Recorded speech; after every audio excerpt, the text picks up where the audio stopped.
Assalamu alaikum and welcome to another live. Okay, guys, so I was contemplating whether I should do this as a video or a live stream, but I opted for a live because that way I can try to address some of your questions. So one thing I'm going to try to do in this live is I'm going to try to keep it short because I know a lot of the previous videos have been very, very long, or the recent videos have been long. So I'm going to keep this one nice and short. So in this video, what I want to do is I want to address something very important and something that I don't think has been addressed enough, which is Hitchens and his sophistry. And obviously, when I refer to sophistry, what we're talking about here is his false arguments that he presents to make a particular case. And obviously, he was very good at doing this. He was very good at persuading and encouraging his audiences to see a certain perspective which is false, and this particular clip that I've come across that I want to share with you here highlights this very thing. One thing you'll see as we go through this and as you listen to what he says, and I want you to pay attention to what he's saying, as you listen to what he says, something that becomes apparent is that he is extremely misinformed in regards to Islam and religion in general. He has this false narrative, a notion that he's painted or he's concocted in his own mind, in his own brain, which he's presenting. Yes, he's quite eloquent. He was quite eloquent. And he had this, this amazing ability to sort of persuade and influence his audiences based on falsehood. And this particular clip, as we go through this, we're going to see this a really good example of this today. So without further ado, like I said, I'm going to keep this nice and short. Assalamu alaikum to everyone and welcome to this live stream. Everyone that's joining, make sure to share this, guys. And I'm going to try to do this within 10 minutes and then we'll take your questions for about 5 or 10 minutes and then we'll wrap it up today. So it's not going to be a 2-hour session like the previous few sessions. So without further ado, let me play this clip for you guys and let's start deconstructing it. So basically the context here is he's in some sort of gathering and it's a Q&A, and very arrogantly he sort of says, is there anyone that wants to challenge me and ask me a question? And then this is the question that's asked. The question is, if there is no God, why spend your life and career trying to refute that? Why not just leave it alone and stay home? Fair enough. Well, it isn't my whole career, for one thing. It's become a major preoccupation of my life, though, in the last 8 or 9 years, especially since September 11, 2001, to try and help generate an opposition to theocracy and its depredations internationally. That is now probably my main political preoccupation. To help people in Afghanistan, in Somalia, in Iraq, in Lebanon, in Israel, resist those who sincerely want to encompass the destruction of civilization and sincerely believe they have God on their side in wanting to do so. The thing, maybe I will take a few minutes just to say something that I find repulsive about especially monotheistic messianic religion. With a large part of itself, it quite clearly wants us all to die. It wants this world to come to an end. You can tell the... Okay, guys, so let me just pause it there. I really don't know where to start with this guy. And I mean, I've gone through many atheist clips and we've done this together on this channel several times. And they're making some false claims and you break them down, but you assume that they're misinformed or that they just haven't got the right end of the stick. But Hitchens, what really surprises me about him, that he manages to influence and get his audience to believe him or believe what he's saying, but what he's saying is so far from the truth. I mean, even this idea that he's just suggested here, which is, the idea of religions wanting to just, kill everyone and do away with everyone. Let me just quickly hear what he said again, the last thing he mentioned. So he says... something that I find repulsive about especially monotheistic messianic religion. With a large part of itself, it quite clearly wants us all to die. Yeah, so, okay. Now, I don't know what he's been reading or what he read when he was alive, what translations of the Bible or the Quran he read. I really don't understand this point. that religion wants you to die. Religion wants to do away with humanity. Because if you even look at it from a very superficial surface perspective, one thing you realize, at least from the Islamic perspective, is that it's all about making the most of this life, not dying. If Islamically things, suicide is forbidden, right? It's about making the most of this life. And to make the most of life, you have to not die, you have to live. And the message of Islam, for example, the core message of Islam is to call humanity back to the worship of the one true God, to use this life to worship your creator. That's the fundamental message of Islam, is to remind humanity they have a creator and that they were created to worship God. Now, for you to fulfill this purpose, you have to live. And for you to want this for your brothers and sisters in humanity, which Islam encourages, which is for them to also turn back to the Creator and worship them, they too have to live, right? So it's not about killing people or wanting to die. No, it's about living. But it's about living fully. It's about fully making the most of this life. And from what I understand of the Christian tradition, it's very similar too. It's about having a relationship with God. So I really don't understand, and to be honest, what is repulsive, guys, what was repulsive when he was alive was the fact that he, being a public figure who has such a position in society, such a standing, such a following, that he, and this is it's unfortunate, and you see this trend with Richard Dawkins as well, is that he chose to remain, it's either he chose to remain uninformed, and ignorant of the truth of religion. It seems like he didn't do his research, or that he did do his research, but deliberately wanted to misrepresent religion, wanted to misrepresent Islam, just to meet a certain objective, just to fulfill a certain objective. I don't know. I'm going to leave the two options up there for you guys to decide, right? And one thing I want to mention here, if there's any atheists that watch this, is that really, I know a lot of atheists see him as a role model, as someone to look up to, but really, this is not the direction you guys want to take, where you're putting out absolute falsehood, just couching it in beautiful prose, right? It's baffling when you see this, and it gets even more interesting as we'll go along. But anyway, let's carry on listening to him.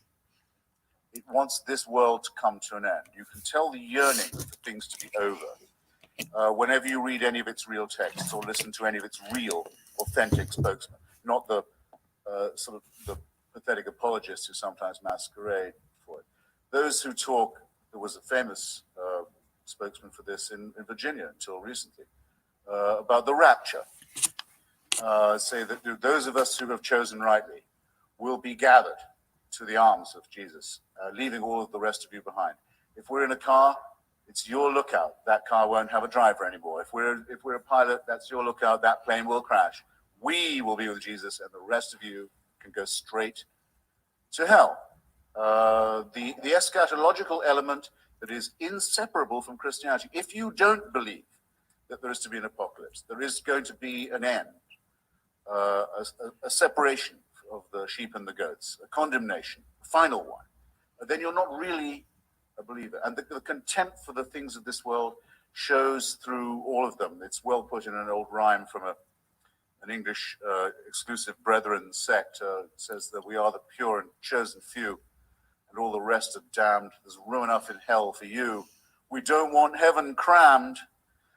You can tell it when you see the extreme Muslims talk. They cannot wait. They cannot wait for death and destruction to overtake and overwhelm the world. They can't wait for what I would call, without ambiguity, a final solution. So something I want to sort of point out here. Now, let's be a bit nuanced about this. There are terrible, bad people that exist across the board, right? There are bad people, terrible people, people that do some absolutely nasty and atrocious things within Islam. Absolutely, there are such people, and there are people outside of Islam. There are atheists, there are anti-theists, there are non-religious people, there are Christians, Jews, Hindus, that also, or elements of them, or a few people amongst the groups that also do bad things. This is just a part of the human reality. There are people that are mad, crazy, twisted, deluded, do terrible things, right? Now, to generalize, to take a certain small minority of people who are doing atrocious things, who may associate themselves with a particular way of life, and then to paint their psychological disposition upon the entire religion or way of life is a terrible thing to do, and it's and you see through this, right? No matter how good you are at the use of rhetoric, right? You see right through this, and this is exactly what he's doing. Because if you want to play that type of game, I mean, and I don't like doing this, but I did this in my debate because John Richards, the guy I was debating, he said a very similar thing. They put in this thing about, religions want to kill people, religious people want to kill the world and destroy the world, and all of this stuff, just this ridiculous narrative that they want to put out there. And there's a brilliant book. Let me just bring it up for you guys. Any Muslims or non-Muslims that may want to read this. Hamza actually gave me this. This is a very, very interesting book. I don't know if you guys can see this. It's called War and Peace in Islam. And it's an extremely academic work. And what the authors show is that if you want to play a numbers game, then if you look throughout history, the group that has resulted in the most atrocities and deaths are the anti-theists. If you want to play a numbers game, we could play that game too, right? But we don't need to. But I'm highlighting this because this whole idea is so false. It's just such a silly way to sort of undermine religion, undermine Islam. And according to the stats in the book, the anti-theists outdo religious people by a great extent, right? I mean, all you have to do is look in recent history, Lenin, Stalin, right? And the list goes on. We saw these anti-theists, the results, and some would even argue atheists, and the things that they did, and the destruction that they brought to humanity and people, right? So it's an old, dead, beaten narrative that I hope modern atheists won't, revive, or try not to revive at least. Anyway, let's continue. You look at the Israeli settlers, paid for often by American tax dollars, deciding if they can steal enough land from other people and get all the Jews into the promised land and all the non-Jews out of it, then finally the Jewish people will be worthy of the return of the Messiah. And there are Christians in this country who consider it their job to help this happen so that Armageddon can occur, so that the painful business of living as humans and studying civilization and trying to acquire learning and knowledge and health and medicine and to push back can all be scrapped. Yeah, again, another gross misrepresentation of the Islamic tradition and Islamic history. And obviously, again, this either highlights he's extremely misinformed or was misinformed when he was alive, or that he deliberately wanted to misrepresent Islam. Again, I'll leave that for you guys to decide. But if you look at Islamic history, I mean, just do a superficial survey of Islamic history, you would see one of the things you'll notice, which was very surprising, was that Islam occupied one of the greatest, or resulted in one of the greatest civilizations the world has ever seen within 100 years of the death of the Prophet sallallahu alaihi wasallam, peace be upon him. Now, if you look at the honest, objective historians and what they have to say in regards to this, you will realize that they don't conclude that it was by the sword. Absolutely not. Right? That's something that, and as mentioned before, that's something that the other civilizations present at the time, such as the Romans and the Persians, were engaged in. And we saw the results. If anything, the civilizations were dying out, right? So Islam, why would you expect Islam to have different results by doing the same thing as they were doing? There was something else that was going on, and something that's pointed out by the objective historians and individuals who study the Islamic tradition is that Islam, one of the reasons Islam spread was because it brought justice to the world, because it brought true equality to humanity, because it removed oppression.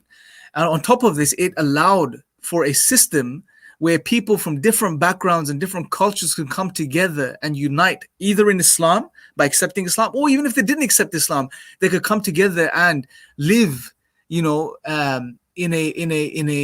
a civilized way together, right? Without resorting to killing or pillaging or doing damage to each other, right? And again, Islamic Spain is a good example of this, and other points during history. And that's why, anyway, that's a separate, I'll keep that as a separate point. Let's continue because I want to keep this nice and short today. And the cult of death can take over. That to me is a hideous thing in eschatological terms, in end times terms. on its own, a hateful idea, a hateful practice, a hateful theory, but very much to be opposed in our daily lives, where there are people who sincerely mean it, who want to ruin the good relations that could exist between different peoples, nations, races, countries, tribes, ethnicities, who openly say they love death more than we love life, and who are betting that with God on their side, they're right about that. So when I say, as the subtitle of my book, that I think religion poisons everything, I'm not just doing what publishers like and coming up with a provocative subtitle. I mean to say it infects us in our most basic integrity. It says we can't be moral without Big Brother, without a totalitarian permission. It means we. Okay, so let's unravel this a bit. Religion poisons everything. Again, it's a very bold statement, right? He used to make a lot and he used to say a lot.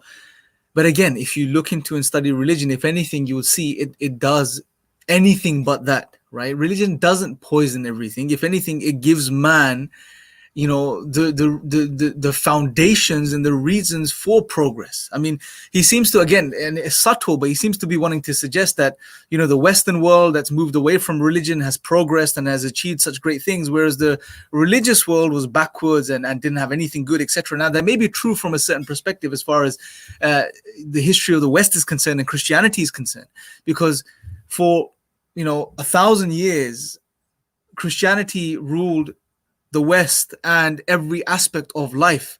And yes, it did shun religion. It did, take a disliking towards reason. Sorry, not religion, but reason and progress and science, etc.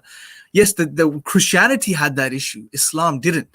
You can even argue that a lot of the progress that the West has made today is a direct result of the Islamic world, because it translated the knowledge of the Greeks, and it preserved it. And therefore, people from the West went over and took this knowledge and brought it back, right? And on top of this, if you look at the time of Enlightenment, you would see something very special that happened.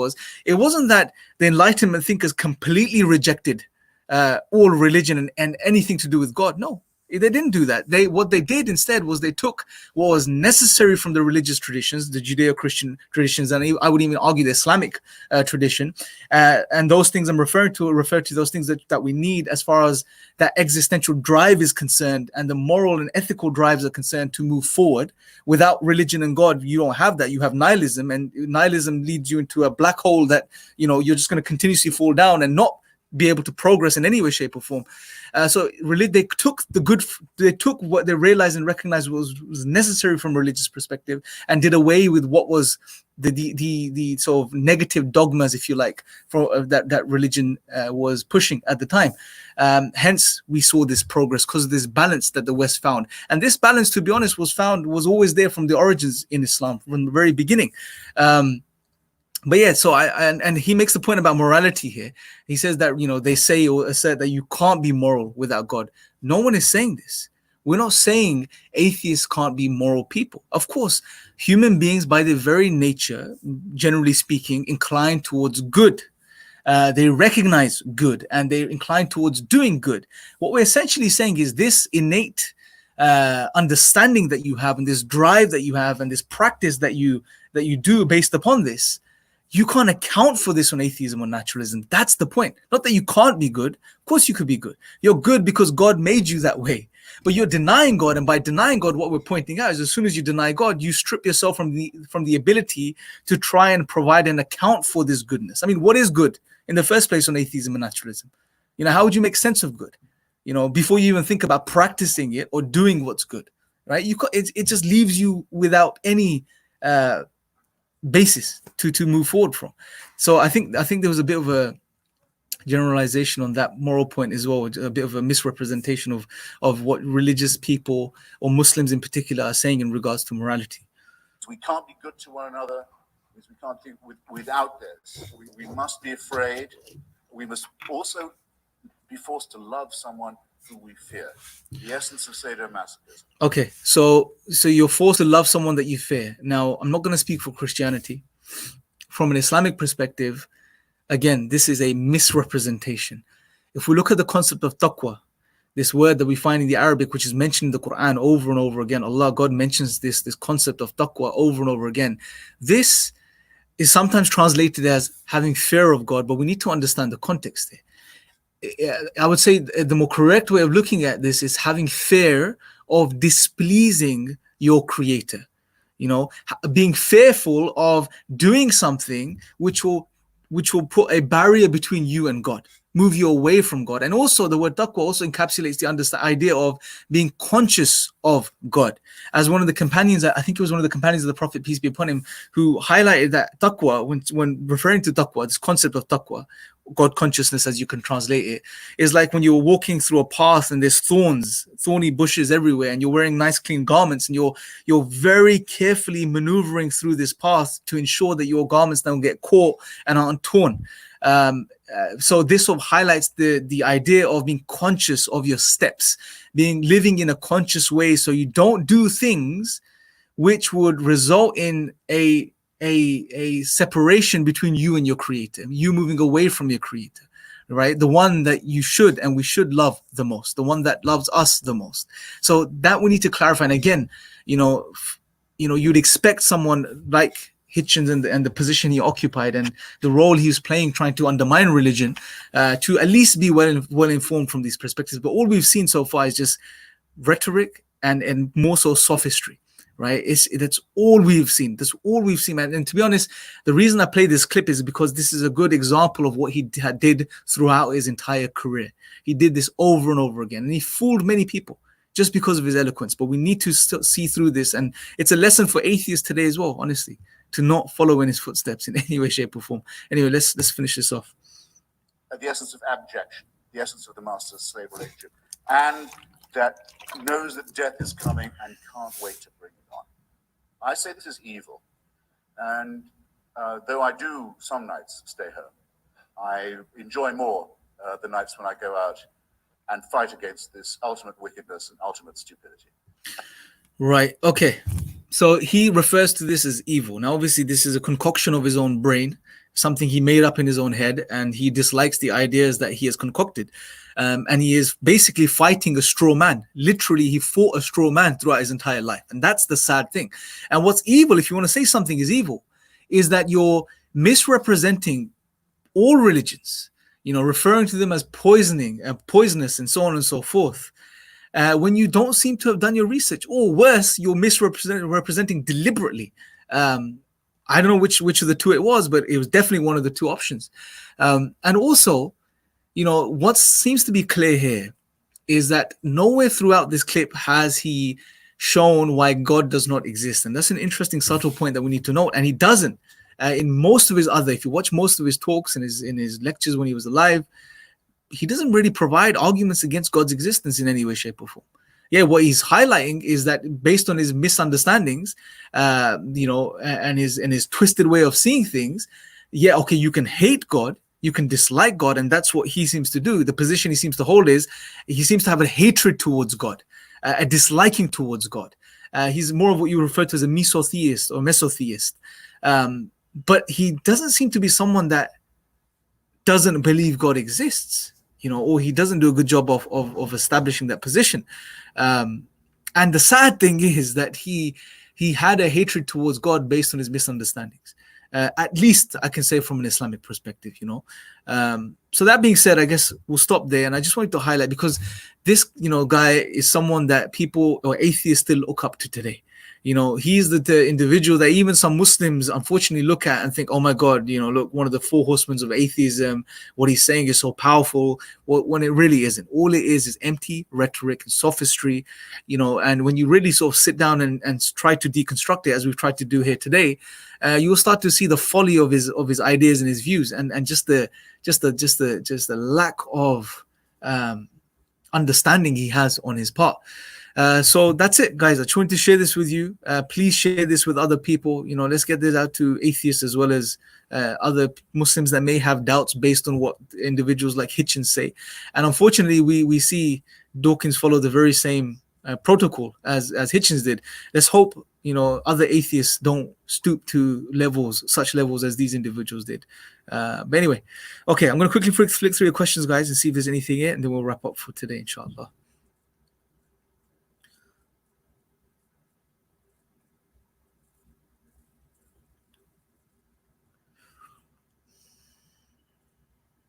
Okay.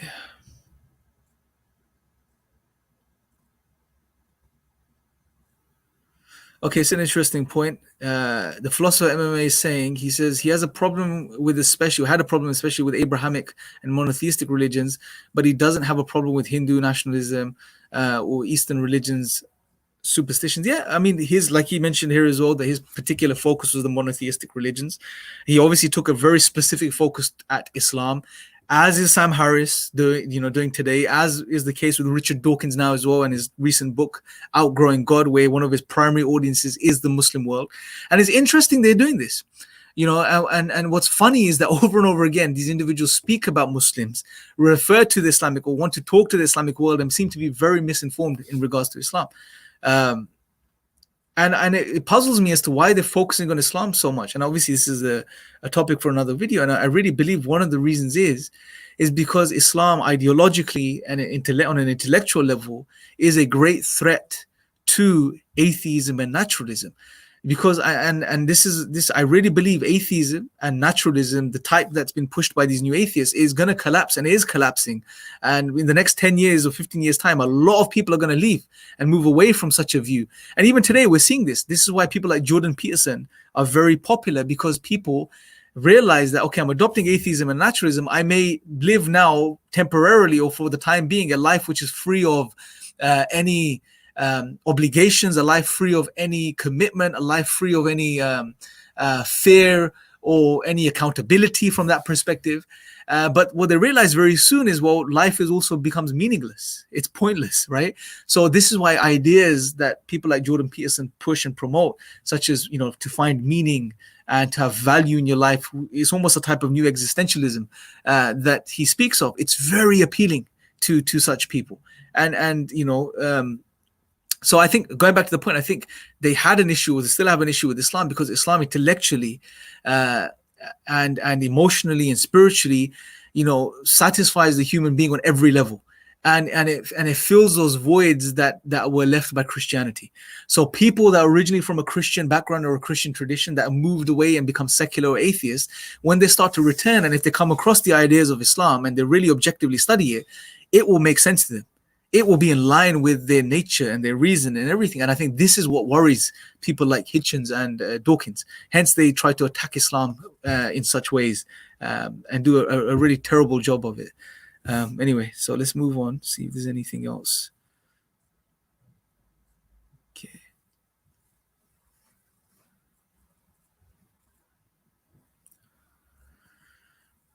So Darth is saying, to be fair, atheist morality is subjective anyway, so why not lie about religion? Good point, but I think we'll be nuanced about this. So the key thing here to understand, guys, is that we're not saying, when it comes to morality, we're not saying atheists can't be moral. Atheists can be moral, and sometimes some atheists do live very beautiful, good, upright lives. But what we're saying is that in the absence of God and on atheism or naturalism, you cannot provide an account for the way you're living. You can't make sense of your moral compass. You can't make sense of the moral actions that you claim are good and the things that you do which you believe are good. There's no account for these things. And obviously Darth makes a good point. If you remove God and you remove the accountability, then anything really goes, and that's a worrying proposition. And that's why we saw some of the atrocities, such as in the Soviet Union, etc., because there was no anything went. It's free for all from that. It's a free for all from that perspective, which in itself is a worrying idea. And this was something Jean-Paul Sartre mentioned as well. And his worry was, that not that life is meaningless, but that we have to live in, and he was an atheist existentialist, but that and he said that we have to live in a responsible way. And he wrote a lot about living responsible, good lives, etc. Because he saw, if you remove God and religion, well, then you can get away with pretty much anything if you really think about it and logically follow through.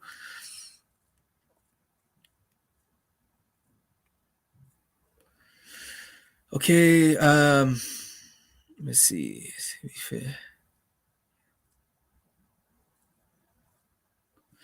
Okay, Imran Said says, what are some good books in regards to in relation to Islam and atheism? One of the best books, brothers and sisters, I could recommend, and for non-Muslims too, is The Divine Reality. If you haven't read it, please read it. Hamza's book, The Divine Reality, is one of, if not the best book in the English language that deals with Islam and atheism.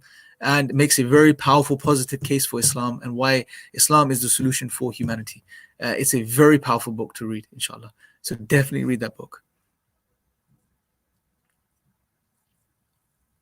Okay. Okay, let's see, Daniel.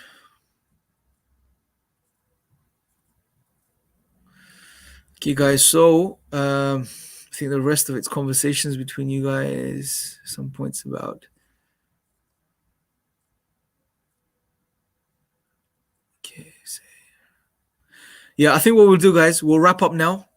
Inshallah, may Allah subhanahu wa ta'ala bless you all. May God bless you and may God guide all of us and even the non-Muslims that may watch this clip or this video. Please share this with on all of your social media accounts. Get this out to as many people as possible. And inshallah, I will do another live maybe in a couple of days. I have a live planned on Saturday with brother Zishan Ali from Smile to Jannah. So definitely check that out. Till next time, take care.